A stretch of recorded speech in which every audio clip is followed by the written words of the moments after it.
Hello everyone. This is the pre-market report video for today, 9th April 2024 for the Indian stock market in terms of Nifty and Bank Nifty. First, as usual, quick takeaway from yesterday's market. During weekend, India's oil ministry released the India's total oil consumption data for the whole financial year as well as for the last March quarter. Regarding the data, the total consumption increased as much as 5% and it's the same 5% increase on the March quarter compared to a year ago. Already we know between Jan to March, mostly oil price traded above $80 per barrel, which is on an average higher compared to last 3 quarters. And for the whole last quarter, India did imported near 1.5 million barrels per day of crude oil from Russia under the price cap. All these made the whole energy sector super positive on the expectation of better earnings. And one more thing, in the data,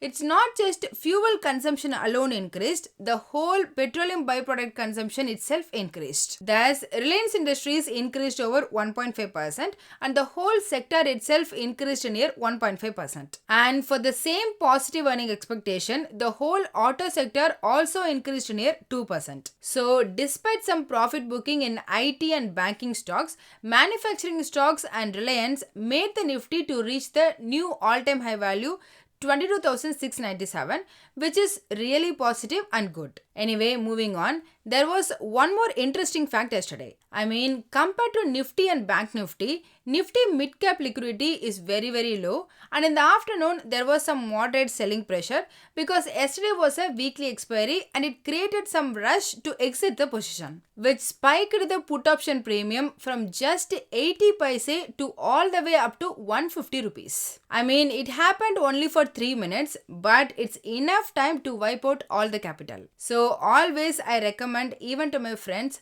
options trading is the very dangerous game, so better be cautious. Then about institution, after just buying for only one day, again FI turned as net sellers. They net sold shares for 685 crore rupees, whereas DIA net bought for 3,470 crore rupees. Meaning DA was the one driven the yesterday's market. Then coming to US, we know and we discussed in the last video, this coming Wednesday there will be two very important macros are going to release. One, consumer inflation for March month. Two, last FOMC meeting minutes. Because of these two macro data due, last night US market was very nervous. In fact, the core inflation expectation value for the March month came as 3.7%.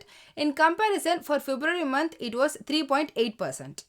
As per expectation, it's not increasing as everyone previously afraid of. Rather, it's still decreasing but slower. However, last week's strong jobs data and manufacturing PMI data both were still causing some nervousness. So last night in the end, all three US major index closed near very flat. Dow Jones down very marginal 0.03%, same for S&P 500 down very marginal 0.04%, whereas Nasdaq increased very marginal 0.03%. What is not marginal though was VIX. It dropped over 5% and moved near to 15 from above 16 on last Friday. Oil wise, there too no major change. At the time of this video, WTI crude still trading around $86.5 per barrel and Brent crude trading around $90.5 per barrel. Regarding Indian ADR, despite being closed negative in Indian market, both ICICI Bank and HDFC Bank ADR closed significantly positive. About Wipro's negativity, we did discuss that yesterday. Its CEO resigned the company and generally market don't like this sort of scenario. So Wipro's negativity is understandable and Infosys closed flat to positive. Overall, banks looks fresh positive and IT stocks looks flat. About GIFT Nifty, in line with this bank's positivity, GIFT Nifty increased above 22,800 mark for the first time, and at early morning today at 3 am Indian Standard Time, it closed at 22,838, equating it with the spot market indicating the gap up opening of 50 to 80 points. So that's what happened in the global market. Now let's move to the new India related info. First about Axis Bank. As per Money Control website, one of its major investor, Bain Capital, this week they are planning to sell their entire Axis Bank portfolio worth of over 4,000 crore rupees. I mean, generally the exit of any major shareholder in any stock is considered as negative, so Axis Bank will be on focus today. Second, yesterday evening, ICRA rating released the report that in the present financial year, Indian logistic industries expect to grow only 3 to 6%. 3 to 6% for the logistics sector is very low. It has to grow at least 15%. So I personally consider this as very negative for the whole sector. Let's see how market is reacting to it. As a summary, compared to yesterday, global momentum is okay but clearly paused, waiting for the Wednesday data. But before that time, both Nifty and Bank Nifty this week will expire because of Thursday Indian market holiday. So most probably everyone will try to close their position today itself. I don't think they will wait till tomorrow. Especially now because yesterday's Nifty mid-cap expiry day premium shot up do play some psychological role. Anyway, US market closed to neutral.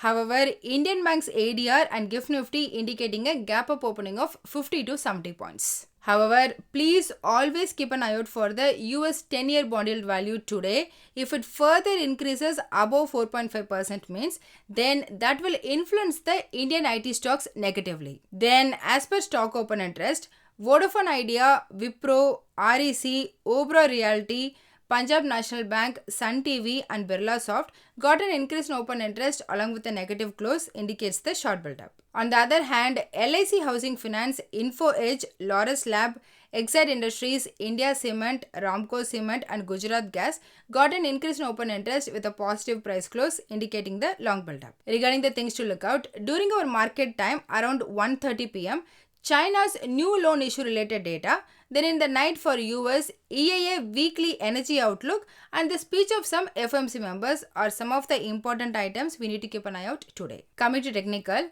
Nifty opened 60 points gap up and throughout the day it increased progressively and hit the intraday new all-time high value 22,697, then finally closed around 22,650. Thus, on the daily chart, Nifty formed a bullish candlestick pattern with minor upper and lower shadow. First, on the positive side, both daily and hourly momentum indicator has a positive crossover. Then, second, yesterday, throughout the day, Nifty maintained its strength by staying above 22,500 and it closed above the previous all-time high value. All those were signaling the positive momentum continuation. However, now Nifty reached near the upper band of the rising wedge, which might act as the resistance in the short term. Hence, over the short term, Nifty might consolidate within a range. On the lower end, support is at 22,500, below which Nifty might fall back into consolidation. Then, in case of Bank Nifty, it opened 80 points gap up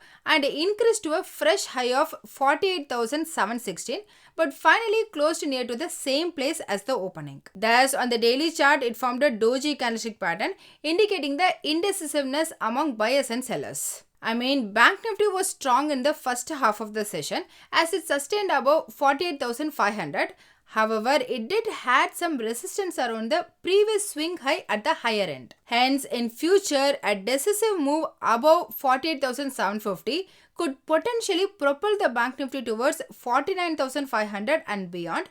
Conversely, sentiment might weaken if it falls below 48,300. As per the weekly options data, the maximum call option open interest was at 23,000 strike, followed by 23,200 and 22,800, with meaningful new call option writing at 23,000 strike, then 23,500 and 22,800. Whereas on the put side, the maximum open interest was at 22,500 strike, followed by 22,000 and 22,600, with new put option writing at 22,600 strike and then 22,000 and 22,500. Thus, from the options data, it's indicating 23,000 is the key resistance level in the short term with a support around 22,500 level. So that's all in this video. Hope you all got some useful information. Please consider subscribing to the channel and liking the video so it will help me beat the YouTube algorithm and also motivate me to do more. Please don't make any investment decision based on this as I'm not a SEBI registered advisor. I am doing this for me and viewers educational purpose only. Thanks for watching.